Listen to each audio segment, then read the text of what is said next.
Do you remember Unsy coming through into the first team picture? I certainly did. Certainly did. Obviously, I've got a few years on Unsy, but yeah, you know a good player at an age when they're 17, 18, and they're coming through. That they join you in training, and they don't look out of place, and that's sign of a good player. Because there's some youngsters come through that are all nervous. It keeps breaking down on them, and you keep trying to encourage them. But with Unsy, and I'm not just saying that he's here. Training never broke down. He just come along.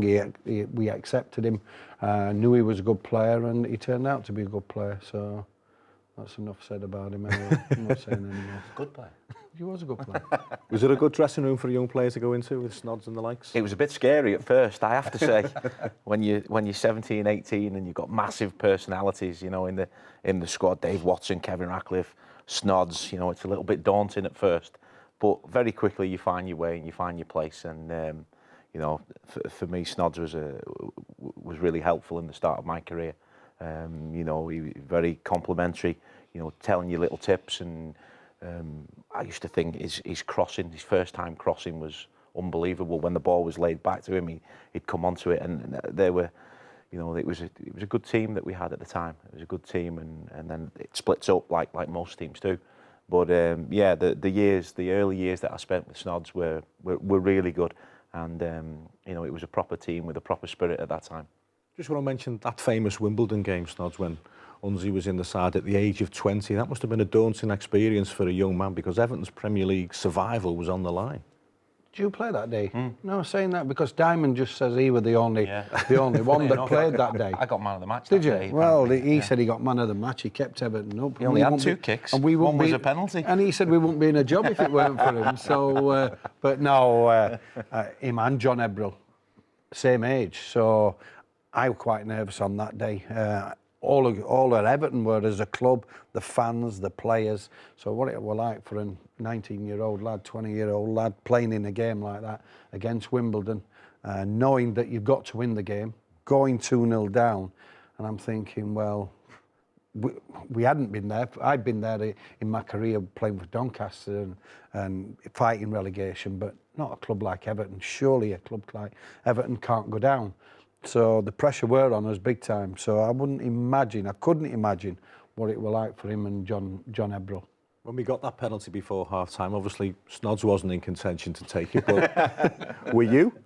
No, I hadn't started taking penalties for the first team at that stage. It was, no, I was never. I mean, usually Anders would take them, Graham would take them, Tony Cotty took them as well, but it was just a little bit too early for me to resume that responsibility. And you know, as much as we joke, there weren't very many takers at the time in terms of wanting to take the penalty.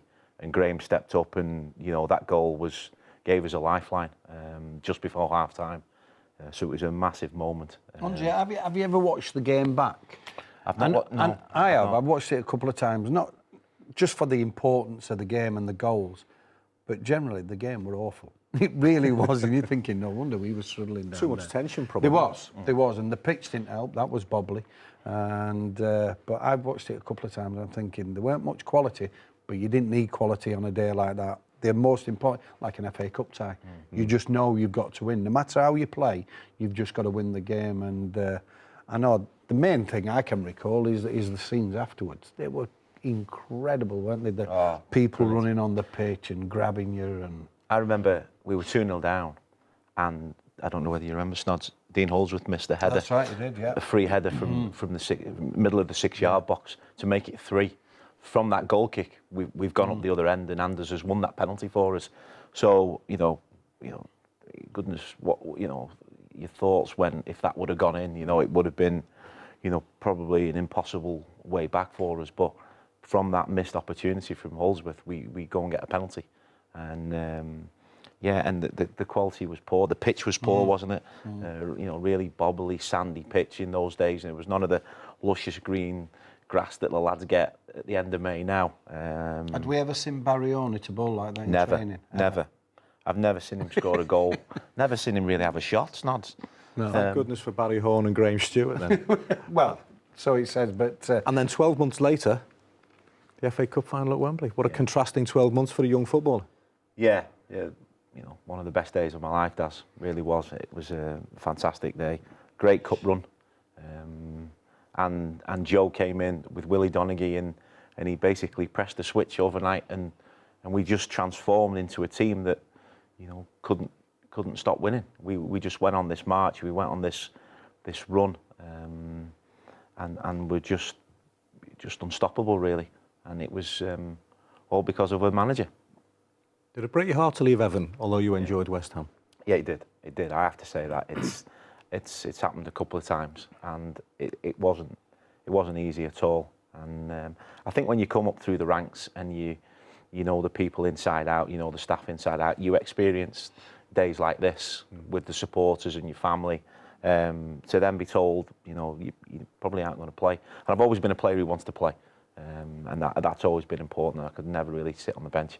But yeah, it did break my heart.